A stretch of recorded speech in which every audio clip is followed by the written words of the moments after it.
전서와 고린도후서는 분위기가 좀 많이 다릅니다. 고린도 전서를 보게 되면 교회 문제가 있고 갈등 때문에 바울이 좀 우울한 모습으로 고린도 전서를 기록했습니다. 또 고린도 교회 안에는 이 바울을 반대하고 또 바울을 몰아내려고 하는 그런 사람들도 유대주의자들이 그 안에도 있었습니다. 요즘 말로 하면은 바울을 멱살을 잡는다든지 강단에서 끌어내린다든지 이런 일들을 하는 따라다니면서 바울을 반대했던 유대주의자들이 거기에 있습니다. 제가 어떤 목사님한테 들은 얘기인데, 우리 교회 얘기하면 여러분 거의 다 아시는 교회인데 제가 어느 교회라고 지칭은 하지 않겠습니다. 그 교회 당회원들 가운데 장로님 한 분이 굉장히 다혈질 성격을 가끔 이제 성질 부리는 장로님이 있는데, 당회를 하다가 목사님한테 목사님 그러면 됩니까? 그러면 안 됩니다. 이렇게 목사님한테 막 그냥 화를 내고 좀 그렇게 하면, 가끔 그렇게 한답니다. 하면 한 2, 3일 지나고 나면은 그 장로님 목사님께 전화를 해요. 목사님 오늘 한번 찾아뵙겠습니다. 오시라고. 그렇게 만나면은 목사님 지난 당회 때는 죄송합니다. 그러면서 봉투를 하나 딱 내놔요. 이 봉투에는 항상 500만 원이 들어있습니다. 그래서 그 장로님은 목사님한테 한번 달려들고 반대하고 한번 그럴 때마다 찾아와가지고 봉투 내놓고 500만 원 내놓고 미안합니다. 그렇게 하는데 그냥 서너 번 된대요. 그래서 그 목사님이 참 그 장로님 당회할 때 되면 나한테 또 안 달려드나, 달려들면 좋겠는데 농담처럼 그런 얘기 안 듣는데 진짜 실합니다. 이거 거짓 진짜입니다. 우리 교회 장로님들은 천사 같아가지고 아직 한 분도 그런 일 없는데, 앞으로 만약 그러실 일이 있으면 500만 원 준비하고 저한테 그러십시오. 500만 원 준비 안 됐으면 저한테 그러지 마시고. 근데 제가 조금 깎아드릴게요. 저는 거기는 서울이지만 여기는 수원이니까 한 300만 원 정도로 제가 해드릴 테니까 300만 원 준비된 장로님 300만 원도 받지 말라는 하나님 계시고, 이 바울을 그렇게 반대하고 끌어내는 사람들이 많아서 결국 바울이 고린도에서 더 이상 견디지를 못하고 에베소로 가게 됩니다. 에베소로 가면서 자기 동력자인 디도를 거기다 남겨두고 디도에게 자네가 이 교회 안의 문제를 좀 수습하고 그거 나한테 보고해달라. 그리고 디도에게 맡기고 에베소로 갑니다. 에베소에 가서 바울이 고린도 교회에 편지를 썼습니다. 고린도 교회 문제가 이러이러한 문제는 왜 일어났는지, 이 문제를 어떻게 해결할지 이 편지를 썼는데, 그것이 바로 첫 번째 편지 고린도 전서입니다. 그러고 난 다음 시간이 흐르고 바울이 마게도냐라는 곳에 와가지고 이제 고린도 교회 수습하라고 남겨두었던 디도를 만나게 됩니다. 디도를 만나고 난 다음에 디도에게 고린도 교회 보고를 받는데, 디도가 보고하는 내용을 보니까 고린도 교회가 문제가 많이 해결되었습니다. 이제는 교회가 은혜 가운데 잘 성장하고 있습니다. 이런 보고를 들었습니다. 그래서 그 보고를 듣고 바울이 너무나 기쁘고 감사해서 두 번째 편지를 보냈는데, 그것이 바로 오늘 본문이 들어있는 고린도 후서입니다. 그러니까 고린도 전서의 내용이 좀 우울하다면 고린도 후서의 내용은 기뻐하고 감사하는 그런 내용으로 되어 있습니다. 자, 오늘 본문의 말씀 보면 이제 어느 정도 어려운 문제가 해결되고 교회 문제가 수습이 되었습니다. 이런 가운데 이제 앞으로 고린도 교인들이 어떻게 하나님을 섬겨야 될 것인가, 어떻게 예수를 믿어야 될 것인가, 어떻게 살아가야 될 것인가, 신앙인의 삶의 자세에 대해서 교훈하고 있는 말씀입니다. 이걸 본문에 보면 먼저 바울이 고린도 교인들에게 부탁합니다. 고린도 교회 성도 여러분, 저의 간증을 다른 사람들에게 말해 주십시오. 여러분들이 내 간증을 알 거니까, 내가 어떻게 살아왔고 어떻게 예수를 믿고 있는지 알 거니까 그거를 다른 사람들에게 얘기해 주십시오. 그런 부탁을 먼저 하고 있습니다. 우리 간증이라는 것은 참 조심스러운 겁니다. 왜냐하면 간증을 하게 되면 내 자랑이 본의 아니게 들어갑니다. 근데 그거는 이상할 것도 없습니다. 간증은 자랑이잖아요. 여러분, 간증이 내가 예수 믿다가 뭐 별로 일도 뭐 은혜 받은 것도 없고 뭐 자랑할 만한 것도 없는데 간증거리가 나옵니까? 안 나오잖아요. 내가 간증거리가 있다는 것은 그만큼 내게 좋은 일이 생겼다는 거고, 내가 믿음으로 이겨냈다는 거고, 승리했다는 거고, 복을 받았다는 겁니다. 그게 간증 아니겠습니까? 그러니까 간증에는 자연히 그 사람이 원했든 원치 않았든지 간에 간증자의 자랑스러운 삶이 들어가게 돼 있습니다. 그 간증을 들으면서 아이고 또 자기 자랑하네, 그러면 간증을 들을 만한 자세가 안 돼 있는 사람입니다. 그럼 간증은 어차피 자랑이잖아요. 내가 이렇게 살았는데 내가 예수 믿고 이렇게 됐습니다, 자랑하는 거죠. 그게 자랑인데, 자랑의 목적이 있는 것이 아니고 나를 이렇게 자랑스럽게 만들어주신 하나님을 전하고 나를 이렇게 자랑스럽게 만들어주신 예수를 전하는 거, 이게 간증입니다. 그러니까 간증은 여러분 자랑으로 들어도 어쩔 수 없어요. 자랑이 들어갈 수밖에 없다는 겁니다. 근데 바울도 이걸 잘 압니다. 자기의 간증을 얘기해달라고 할 때는 내 자랑이 들어간다는 걸 압니다. 그래서 오늘 12절 말씀 보면 외모로 자랑하는 자들에게 대답할 기회를 주기 위함이라 이렇게 말씀합니다. 그럼 바울은 자기가 살아온 것을 자랑하기 위해서 간증하는 것이 아니라 외모를 자랑하는 사람들에게 내 간증을 들려주어가지고 진짜 구원은 외모가 아니라는 걸 좀 알게 해달라, 그런 부탁입니다. 여러분, 외모를 자랑하는 사람들이 누구를 가리키냐면 바로 유대인을 가리킵니다. 유대인의 외모 자랑하는 게 뭡니까?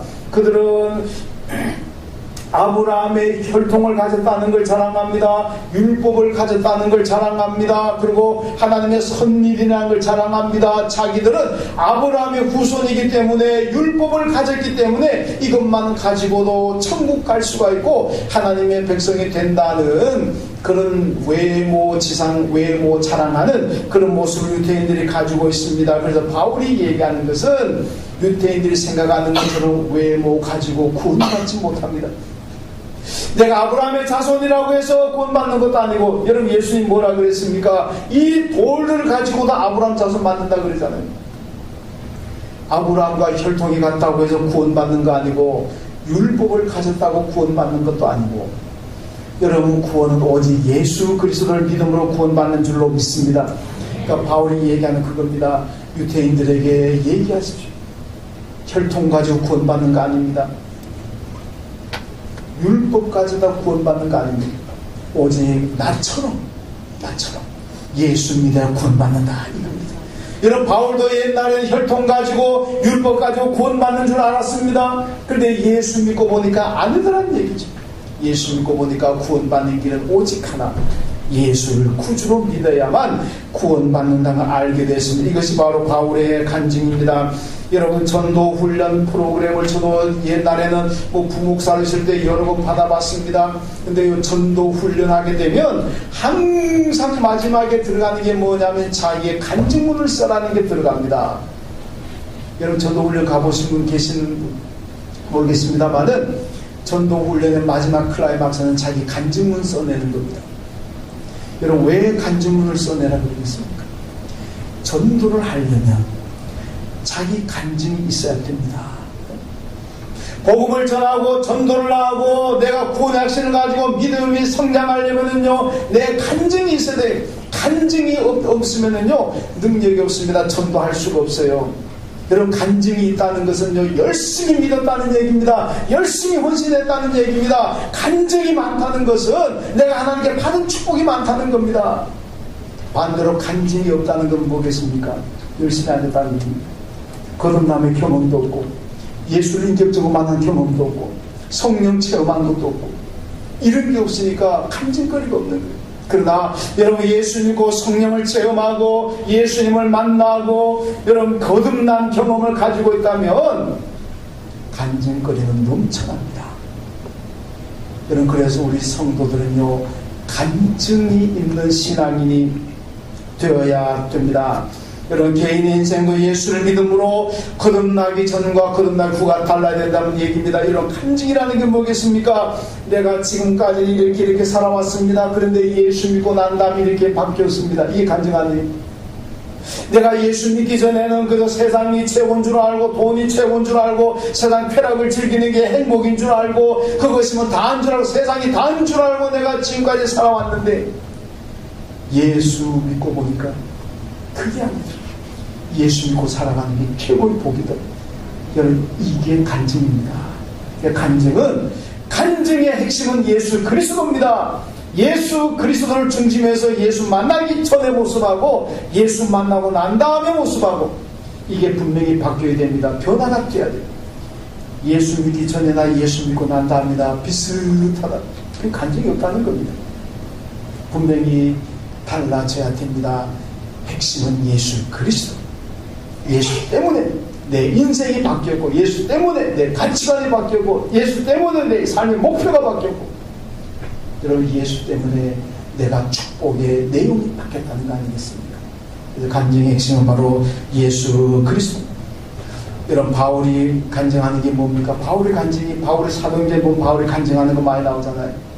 유대인들에게 뭐라 그럴까요? 여러분, 나도 옛날에는 여러분들처럼 예수 핍박했습니다. 반대자였습니다. 잡아가두었습니다. 예수 믿는 사람 죽이기도 했습니다. 스데반을 돌로 때린 죽이는 현장에 바울이 책임자입니다. 그런데 그가 하나님 잘하는 줄 알고, 하나님 앞에 복 받는 줄 알고, 하나님 앞에 칭찬받는 줄 알고 했습니다. 그런데 내가 예수 만나고 보니까 아닙니다. 예수 만나고 보니까 얼마나 내가 큰 죄를 지었는지 예수 만나고 난 다음에 깨달았습니다.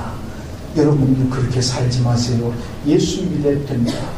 내가 예수 믿고 보니까 예수 믿지 않고는 구원의 길이 없습니다. 이거를 바울이 간증하잖아요.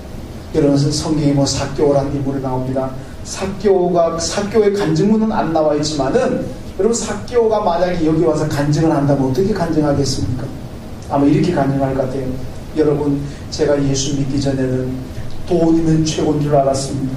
돈만 많으면 행복할 줄 알았고, 돈만 있으면 다 되는 줄 알았습니다. 그래서 나는 어떤 욕을 먹고 어떤 비난을 먹고 온 민족을 팔아먹는 매국노라는 험악한 욕과 저주와 증오를 받으면서도 나는 돈을 긁어 모았습니다. 왜? 돈이 행복인 줄 알고 그렇게 했습니다. 그런데 예수 믿고 보니까 돈이 아니더군요. 예수 믿고 보니까 최고의 행복과 최고의 가치는 바로 예수를 믿는 믿음이라는 것을 그때 알았습니다. 여러분, 그래서 사교가 예수 믿고 어떻게 합니까? 그동안 자기의 불의한 소득에 대해서는 4배로 갚겠다 그러잖아요. 그리고 남은 재산 절반을 다른 사람에게 나눠주겠다 그러잖아요. 여러분, 옛날에는 돈이 최고인 줄 알고 돈만 된다는 수단과 방법을 가리지 않고 모았는데, 예수 만나고 보니까 돈이 중요한 것이 아니고 예수가 중요하다는 겁니다. 예수에게 최고의 가치를 두었습니다. 그러니까 이제 돈도 그냥 자신의 재산 절반도 나눠줘버리는 이런 모습을 보여주고 있습니다. 이게 바로 사교의 간증 아니겠습니까? 여러분, 신앙인들은 간증이 있어야 됩니다. 간증은요, 여러분, 예수님을 열심히 믿어야 됩니다. 성령 체험하고 뜨거운 섬김 있고, 그럴 때 간증거리가 많이 나오게 됩니다. 제가 지난번에 대만 가서 집회하고 그 교우던 집사님이 식사 대접한다 그래가지고 제가 전 밥을 먹으러 갔는데, 그 집사님이 식사 대접하면서 이제 이런저런 얘기하는데 자기 간증을 얘기합니다. 그분이 원래는 삼성의 주재원으로 대만에 가 있을 때, 근데 주재원으로 가 있다 보니까 그곳에서 사업을 하고 싶은 마음이 들어가지고 삼성에 사표 내버리고 대만에서 사업을 시작했습니다. 이게 지금은 보니까 대만과 동남아에 한 직원만 2만 명을 거느리고 있는 큰 사업가로 아주 성공했더라고요. 그래서 처음부터 그렇게 잘 됐습니까? 그랬더니 입사님 얘기가요, 자기 간증인 겁니다.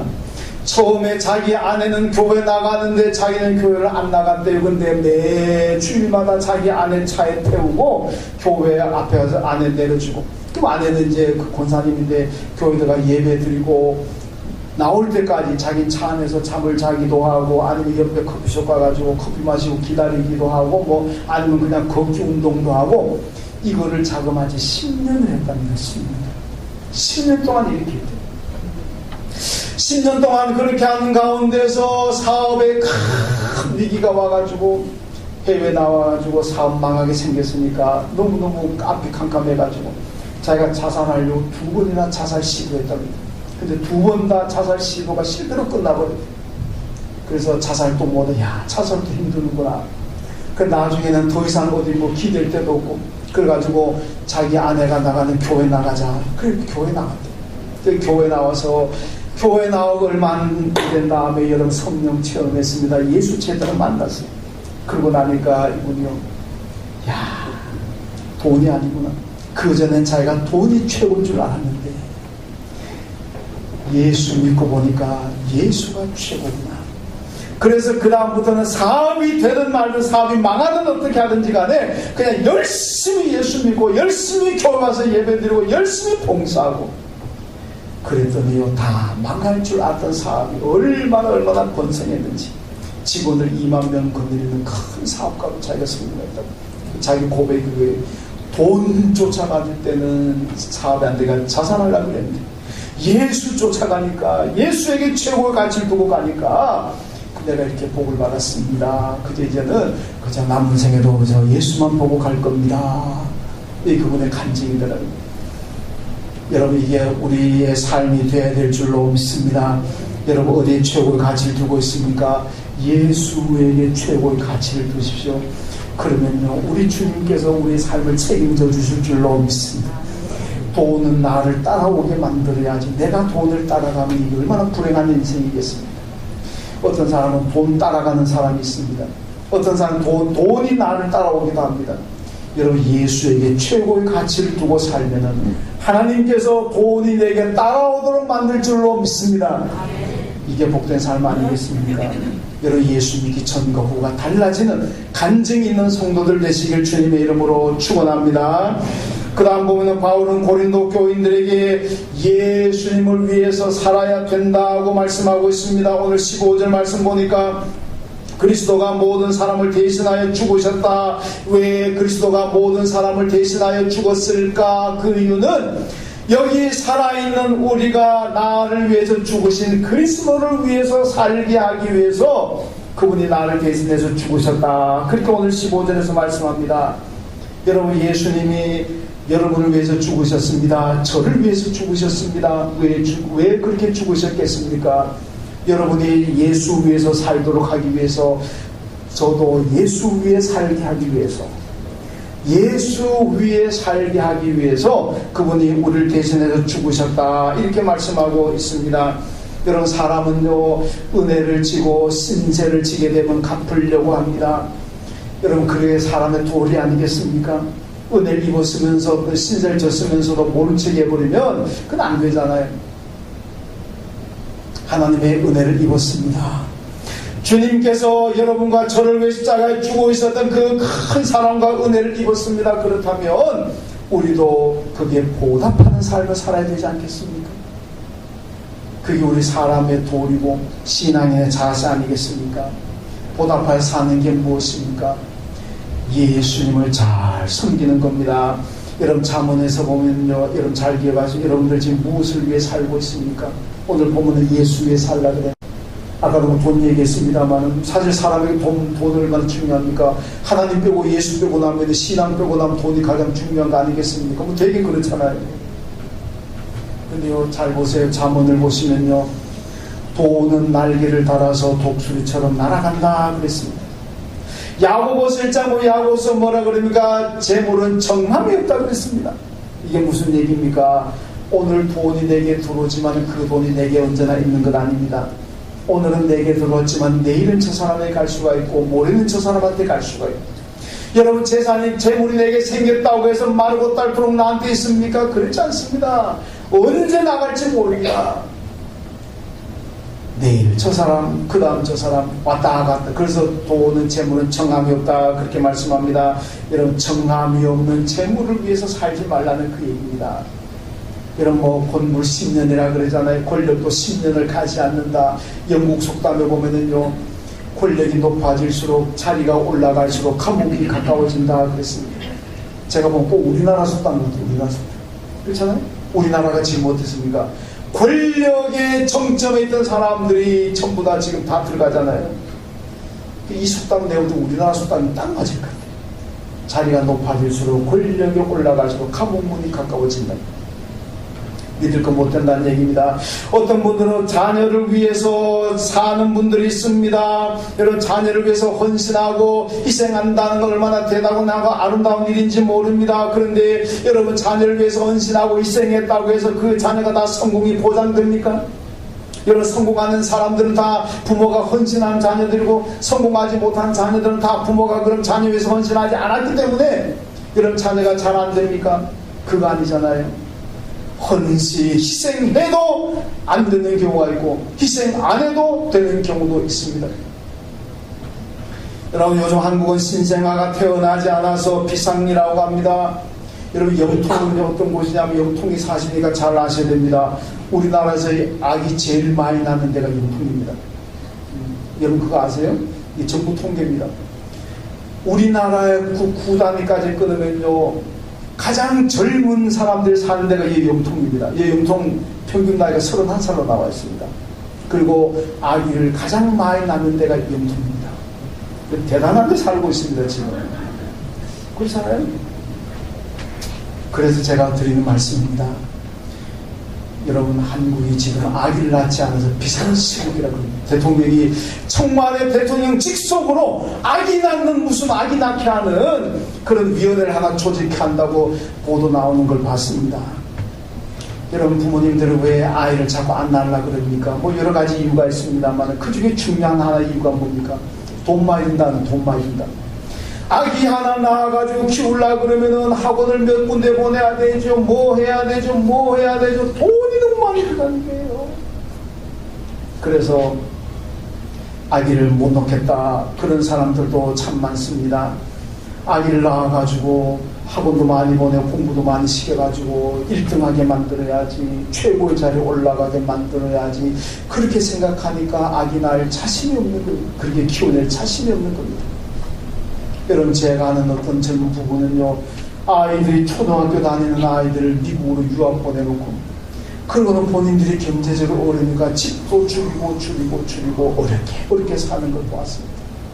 제가 그걸 보면서 왜 저렇게 살까? 저로서는 이해가 안 되니까. 여러분, 초등학교 때부터 미국 유학 보냈다고 해서 그 자녀가 성공하고 꼭 잘 되는 보장이 있습니까? 저렇게까지 하려고 그러니까 돈 없어 아기 못 놓는다 그러지. 여러분, 우리나라는요, 항상 1등 만들기 위한 교육관을 가지고 있습니다. 우리나라 부모님들은 할 건데, 자식을 낳으면 1등을 만들고 최고를 만들어야지, 이런 생각과 이런 교육관을 가지고 있으니까 얼마나 힘들겠습니까? 여러분, 유태인들 잘 알고, 유태인들은 그러지 않습니다. 유태인들은 1등 만드는 교육 안 합니다. 최고의 자리에 올라가는 교육 안 합니다. 그들은요, 하나님께 쓰임받는 교육을 합니다. 그들의 교육관은 어떻게 하면 내 자녀가 앞으로 하나님께 잘 쓰임받을까, 존귀하게 쓰임받을까, 이 자녀가 어떻게 하면 하나님 위해서 잘 살아갈까, 이게 그들의 교육관입니다. 그러니까요, 돈 별로 안 들면서도 유태인들이 다 성공하잖아요. 여러분, 자녀를 주시면 다 나와서 주십시오. 제가 일부 때도 말씀드렸습니다만, 오늘 기도하신 김정지 집사님 셋째 하영이 애기 가졌을 때 놓을까 말고 고민 많이 했던 집입니다. 제가 고민할 거면 하나님 주신 자녀를 낳으라고 그런 거예요. 낳았습니다. 예, 낳았어요. 근데 얼마나 지금 교육 귀하게 쓰입니까? 세일의 새벽기도 하면요, 초등학생들도 세일의 새벽기도 100% 출석합니다. 전도도 많이 합니다. 지난번 체육대 우리 교회 대표로 릴레이도 했습니다. 얼마나 교육 요긴하겠습니까? 나면 되는데. 그런 자녀가 하나님 앞에 요긴하게 쓰이면 그게 축복 아니겠습니까?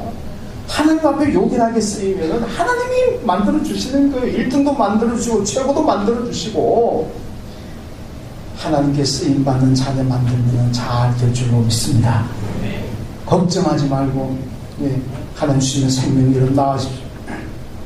아이들에게 예수 위에 살아가는 방법을 가르쳐주면 됩니다. 어떻게 하면 예수 위에서 살아갈까?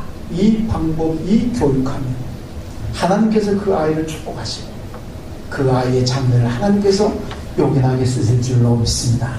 하나님께 쓰임받는 자녀가 중요한 거예요. 여러분, 하나님께서 어떤 자녀를 쓰십니까? 1등하는 자녀, 최고의 자녀를 쓰십니까? 아닙니다. 고린도전서 1장에서 뭐라 그러면 하나님은 미련한 자를 선택하셔서 지혜롭다는 자를 부끄럽게 하시고, 하나님은 약한 자를 선택하셔가지고 강한 자를 부끄럽게 하시고, 하나님은 멸시하고 천대받는 자들을 하나님이 쓰신다 그랬습니다. 여러분, 만약 하나님께서 1등하고 최고하는 자녀들을 쓰신다 그러면 자까지 전 재산을 바쳐서라도 자녀 그렇게 교육해야 되겠죠. 하나님 그러지 않습니다. 미련한 자, 약한 자, 그렇다고 쓰임받는다고 다 미련하고 약하다는 뜻은 아닙니다. 오해하지 마시고. 이게 그렇다는 뜻도 아니니까. 네. 하나님께 쓰임받으면 다 귀하게 됩니다. 하나님은요, 미련하다고 어리석다고 외면하지 않고 그분들 쓰십니다. 왜? 1등하고 똑똑한 사람들 쓰게 되면요, 자기가 잘나서 된 줄 압니다.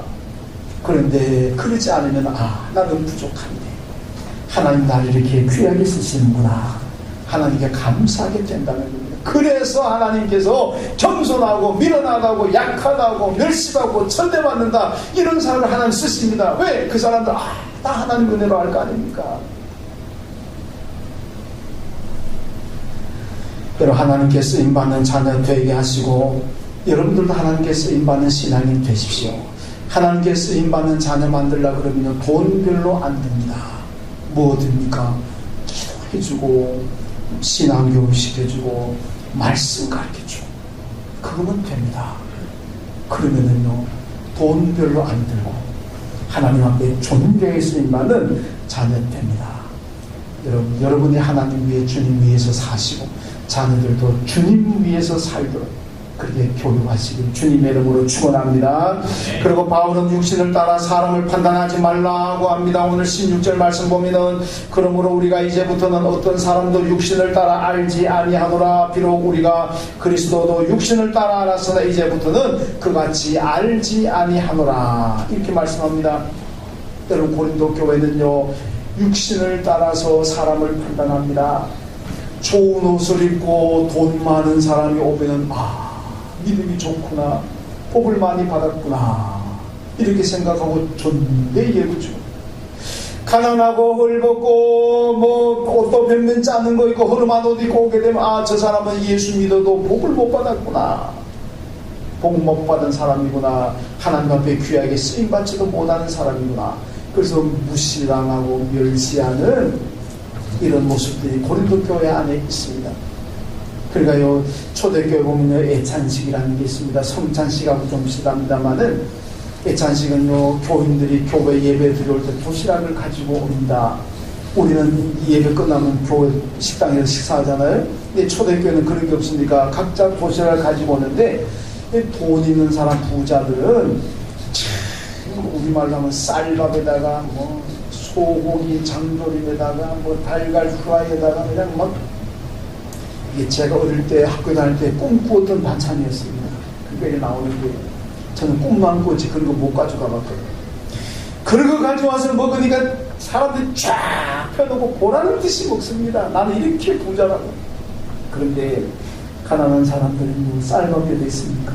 보리밥, 그것도 없으면 감자, 반찬이라고는 된장, 고추장, 김치 이런 거 가져와서 펴놓고 먹으니까 얼마나 창피하고 얼마나 부끄럽겠어요. 그러니까 부자들은 다 펴놓고 잘 사와 먹는데, 가난한 사람은 저쪽 구석에 처박혀가지고 그냥 빨리 밥 먹고 끝내려고. 이런 모습들이 초대교회 안에. 그러니까 바울이 뭐라 그럽니까? 집어치우라 그랬죠. 하나님께 와서 교인들이 같이 사랑을 나누고 같이 정말로 동정을 가지고 같이 하는 교제를 해야지. 이게 빈부격차가 나와가지고 그냥 돈 자랑하는 이런 거 하지 말라고. 그 애찬식 금지해버렸잖아요. 여러분, 외모를 보고 판단하니까 고린도 교회가 그런 모습이 나옵니다. 여러분, 오늘도 마찬가지입니다. 교인들 가운데도 육신의 모습을 보고 판단하는 경우가 있습니다. 저 사람은 예수 믿고 부자 되는 거 보니까 복 많이 받았구나. 저 사람은 예수 믿고 건강해지니까 보니까 복 많이 받았구나. 저 사람은 예수 믿는데도 왜 저렇게 가난하냐, 아이고 복도 없구나. 저 사람은 예수 믿는데도 왜 저렇게 맨날 아픈 거야, 아이고 복도 못 받았구나. 여러분, 우리가 외형을 보고 복 받았다, 복 안 받았다 이렇게 판단하는 경우가 참 많습니다. 그건 분명히 잘못되었다는 얘기입니다. 이런 바울도요, 옛날에는 예수를 육신으로 알았다 그랬어요. 육신으로 판단했다 그러잖아요. 예수라면 하나님의 아들 메시아 구세주라면 적어도 의리의리하게 와야지. 어떻게 베들레헴 말구유관에 탄생하고 하나님의 아들과 사람들에게 침뱉음을 당하고 사람들에게 모멸감을 당하고 멸시받고 천대하고 고난받고 마지 십자가에 죽어가는 저는 초라한 모습의 사람이 어떻게 하나님의 아들 메시아라고 할 수 있는 육신의 외형적으로 판단했습니다. 그런데 바울이 나중에 예수 만나고 믿고 보니까 그게 아니다. 구약 예언의 성취였던 거죠. 그래서 하나님의 아들로서 낮아지심을 오늘 보이신 주님의 모습을 바울이 발견하게 됩니다. 그래서 바울이 나는 이제 육신을 따라서 알지 않겠다. 그 고백 아니겠습니까? 여러분 제자들을 보세요. 제자들이요, 예수 믿고 난 다음에 다 버리잖아요. 일터도 버리고 직장도 버립니다. 마태 같은 경우는 정말 신의 직장이라 하고는 황금에 자라가는 세리 자리도 버립니다. 가정도 버립니다. 버리다 하면 좀 이상하지만 그리고 예수 따라다닙니다. 여러분 그들이 다 버리고 예수 따라가다가 부자 됐습니까? 지방칸 생겼습니까? 예수님께서 뭐 높은 자리 하나라도 줬습니까? 하나도 없습니다. 죽자고 예수 따라다니다가 마지막에는 다 순교당하잖아요. 바울도 그랬습니다. 바울이 예수 믿기 전에 얼마나 잘 나갔습니까? 대단한 사람입니다. 예수 믿고 난 다음에 바울이 어떻게 됐습니까? 맨날 가면서 얻어 터지고 감을 다치고 돌에 맞아 죽을 뻔하고 쫓겨다니고. 여러분 이거 보면은요, 예수 믿고 난 다음에 뭔 복입니까? 세상 사람들이 육신의 눈으로 볼 때는 아이고 저 사람들 예수 믿고 저주받았다, 예수 믿고 인생 망쳤다, 예수 믿고 쫄딱 망했다, 다 그렇게 얘기할 거 아닙니까? 그런데요, 여러분 바울이 순교당하고 제자를 순교당하고 교회 역사 보면 순교당한 사람들이 얼마나 많습니까? 그 순교당하는 사람들이 예수 믿는 거 후회하고 순교당하는 거 봤습니까? 순교당하 죽어가면서 자기 자녀들에게 너희들 예수 믿지 말아라. 내가 예수 믿어보니까 아무것도 남는 것도 없고 나는 이제 이렇게 예수 믿고 고생하다가 죽는다. 너희들 절대로 예수 믿지 말아라. 교회 근처도 가지 말아라. 예수쟁이들하고 상종도 하지 말아라. 여러분 그런 유언남긴 순교자 있습니까? 하나도 없습니다. 순교당하면서도 하나님 감사합니다. 하나님 순교할 수 있는 영광을 주셔서 감사합니다. 전부 하나님 감사하고 순교당합니다. 여러분 사도행전에 스데반이 나오잖아요. 스데반이 돌에 맞아 죽어가면서 여러분 스데반이 분노합니까?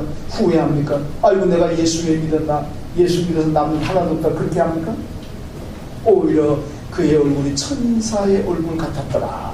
하나님께 감사하고 하나님께 찬양하며 죽어야 되나. 여러분 순교자들 치고 누구 하나 후회하지 않습니다. 세상 사람들이 육신 따라 알려는 사람들에게는 참 불행하고 불쌍한 사람들이지만 그러나 그들은 불쌍하지 않습니다. 최고의 복을 받은 사람들에게죠. 여러분 오늘 교회 안에 어떤 것으로 육신으로 판단해서는 안 됩니다. 우리가 볼 때 저분은 참 가난하기도 하고 몸도 아프고 일도 뭐 잘 되는 것도 없고 참 예수 믿고도 지식도 복을 못 받구나 그렇게 생각하면 안 된다는 겁니다. 그러나 복을 받았냐 못 받았냐는 내 안에 예수가 계시느냐 안 계시느냐 그건 줄로 믿습니다. 예수께서는 최고 복 받았어요. 고전적인 얘기입니다만 마귀들이 회의한다고 하잖아요. 마귀들이 대장 마귀 늙은 마귀가 젊은 마귀를 모아놓고 야 저 수원 이한교회 김아무개 권사 아무리 넘어뜨려도 안 넘어간다. 어떻게 넘어뜨릴 좋은 방법이 없겠느냐. 그러니까 젊은 마귀에다가 죽으라고 때려 패면 됩니다. 그러니까 늙은 마귀가 이 사람아 그건 안 돼. 때리면은 더 좋다고 더 맞아. 그 옆에서 그때 또 젊은 마귀가 그러면은 아예 죽여버립시다. 그러니까 이 늙은 마귀가 그건 더 안 돼. 저 예수쟁이들은 순교하는 것을 영광으로 알기 때문에 얼싸 좋다고 순교당할 거야. 그건 안 돼. 그러니까 지그시 듣고도 늙은 마귀가 있다가 방법은 하나 있습니다. 다음으로 미루자는 꼭 유혹하면 됩니다. 미루자. 지금 꼭 열심히 믿어야 되나? 내년부터 열심히 믿지. 아예 다 키워놓고 믿지. 돈 좀 벌고 난 다음에 믿지. 바쁜 일 좀 다 해결하고 난 다음에 믿지. 그리고 그런 다음에 봉사하지. 자꾸 미루고 연기하도록 하자. 그랬더니 그게 먹히더라는 거 아닙니까? 여러분, 만약에 여러분 가운데 내가 지금은 바쁘고 내가 이제 할 일이 많으니까 다음부터 내년부터 열심히 믿고 내년부터 열심히 봉사하고 아이들 다 키워놓고 애들 다 대학 가고 시집장 가 보내놓고 그러고 난 다음에 내가 열심히 하겠다 그런 마음 가지고 계시는 분 있습니까? 그는 사탄의 전략에 말려 들어간 겁니다. 그건 사탄의 전략입니다. 하나님의 전략은 그런 건 아닙니다. 하나님의 전략은 지금 여기입니다. 아우구스티누스가 한 유명한 얘기가 있습니다. 과거는 지나갔기 때문에 내 것이 아닙니다. 미래는 오지 않았기 때문에 내 것이 아닙니다. 내가 지금 내 것으로 알고 사용할 수 있는 것은 지금 여기입니다. 무슨 의미입니까? 과거 지나갔습니다. 이제 내 거 아닙니다. 미래 오지 않았습니다. 여러분, 대단히 미안하지만은요, 오늘 내가 살아있지만 내일 내가 다시 아침에 일어나는데 산다는 보장이 되십니까? 물론 뭐 다 살겠지만은 그건 모르잖아요. 어떤 분들은 아침에 출근하면서 여보 다녀올게 그러고 출근했다가 영원히 돌아오지 못한 분도 있고, 편안히 잘 주무세요 그리고 아침에 일어나 보니까 영원히 잠든 분도 계시고 그렇잖아요. 이런 미래는 아직 오지 않게 내 것 아닙니다.